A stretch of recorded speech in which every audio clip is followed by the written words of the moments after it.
Just a few of the accolades for Corbin Burnes, what you heard. And here's the big one. Since the start of 2020, nobody with 40 or more starts has a lower ERA than the reigning NL Cy Young Award winner. He and the Brewers are in St. Louis tonight. Let's give Corbin a clubhouse pass to say hello. Corbin, Matt Vasgersian, thanks for joining us on Pregame Spread. First question for you is this. You pitch tomorrow. First day of the series tonight. So what does your day before the start day consist of? Your first thanks for having me on. But my day before is pretty easy. It's go out, you play some light catch, go do some feel-good stuff in the weight room to kind of make things feel good, and then it's watching the game, watching these hitters, see what they're doing tonight, and then last few minute touch-ups on the scouting report before the night ends, and then it's get after it tomorrow. Yeah. Hey, let's talk about the season you're in the midst of as a defending Cy Young Award winner. It's not like you're ever going to sneak up on anybody ever again because you have that hardware at home. Do you feel any additional pressure? Do you feel more confident? What's the psyche like having won a Cy Young Award?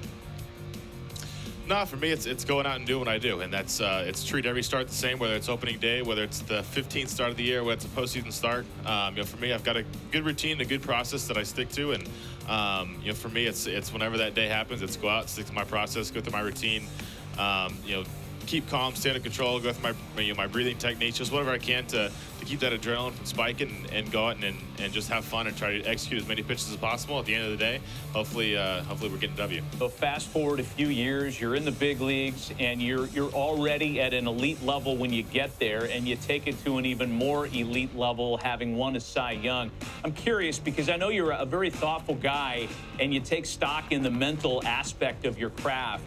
When you arrived, how much of pitching was mental versus just physical repetition and muscle memory as opposed to now? Like, were you more in tune to the mental side then, or is that something that's evolved?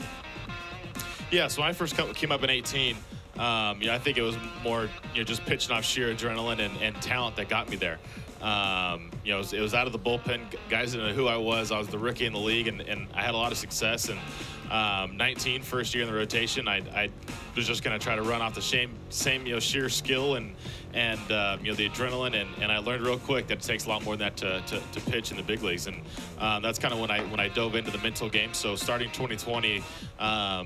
I've learned that this game is, the famous Yogi quote is, 90% mental. For me, it's that plus more. I know what I can do to get out to the big leagues, but for me to stay locked in and stay focused, it's more the mental side of it. And the grind of a 162-game season is long, and so having the mental side of it, I think, helps get you through it. Yeah, and going down that road a little further, I know that you've employed the help of a sports psychologist, as so many successful big leaguers have. And one of the things that person advocated for you was to keep a journal, and I guess that's something that you're still doing to this day.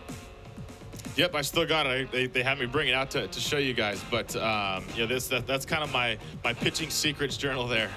It's just kind of log, daily routines, start days, just kind of how I break down starts.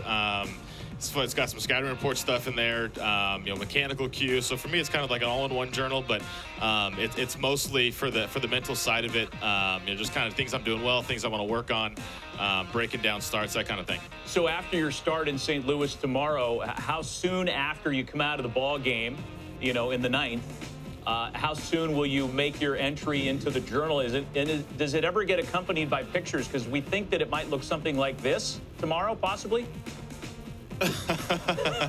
No, that's a lot better art than I could ever do. Okay. But yeah, usually when I'm done, there's a few notes, but most of the notes happen the next day when I'm breaking down film and starting to plan the work week leading into the next start.